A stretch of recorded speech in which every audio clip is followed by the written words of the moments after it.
नमस्कार। प्रस्तुत है आज का चिंतन। एक बार कुछ जिज्ञासु ऋषिगण व्यास जी के प्रमुख शिष्य सूत जी के पास पहुँचे। उनसे प्रश्न किया, ब्रह्मा, विष्णु और महेश में से अपने कर्म योग्यता और प्रभाव की दृष्टि से कौन श्रेष्ठ है? सूत जी ने उत्तर दिया, तीनों अपनी अपनी भूमिकाओं में श्रेष्ठ हैं। अलग अलग नाम के बावजूद तीनों दरअसल एक ही हैं। सूत जी ने विस्तार के साथ समझाते हुए कहा, परमात्मा जब सृष्टि की रचना करते हैं तब वह ब्रह्मा कहलाते हैं, जब वह सृष्टि का पालन करते हैं तब विष्णु कहलाते हैं, और जब वह संहार करते हैं तब शिव कहलाते हैं। रज, सत और तम, इन तीनों गुणों के कारण वे एक ही परमेश्वर की अलग अलग भूमिका निभाने के लिए तीन विभिन्न रूपों में तीन नामों से प्रकट होते हैं। धर्मशास्त्रों में, वेदों में इन तीनों को इसीलिए त्रिमूर्ति की संज्ञा दी गई है। उन्होंने समझाते हुए आगे कहा, ऋषिवरों, हमें परमात्मा के तमाम रूपों में समान श्रद्धा भाव रखना चाहिए। किसी को एक दूसरे से श्रेष्ठ समझने की भावना मन में आनी ही नहीं चाहिए। अपनी अपनी भूमिका में ब्रह्मा, विष्णु तथा महेश तीनों श्रेष्ठ ही नहीं श्रेष्ठतम हैं। ऋषियों की जिज्ञासा का समाधान हो गया। मनुष्य की महानता का रहस्य। मनुष्य सब प्राणियों में श्रेष्ठ है। शक्तिमान होना अथवा शक्तिहीन होना मनुष्य के स्वयं अपने हाथ में है।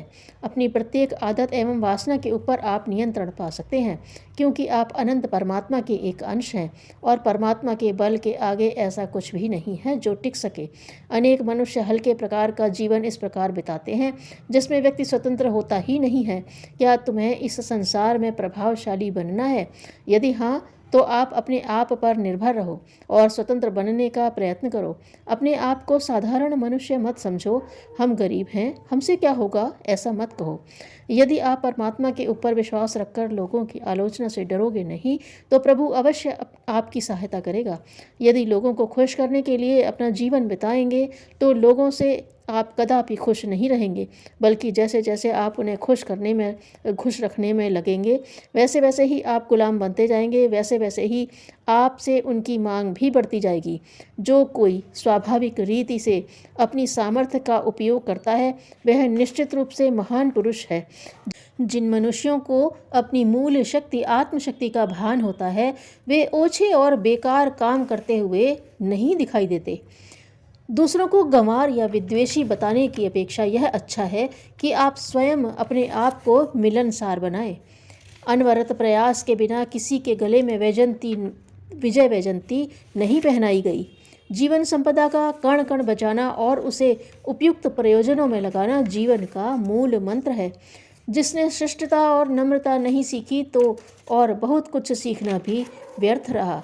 न्यायपूर्ण जीविकोपार्जन का अर्थ है परिश्रम और ईमानदारी से कमाया हुआ धन। अपने सुधार द्वारा साथी के गुण, कर्म, स्वभाव में भी परिष्कार संभव है। विद्याशील के अभाव में शोचनीय हो जाती है और द्वेष से अपवित्र हो जाती है। धन्यवाद।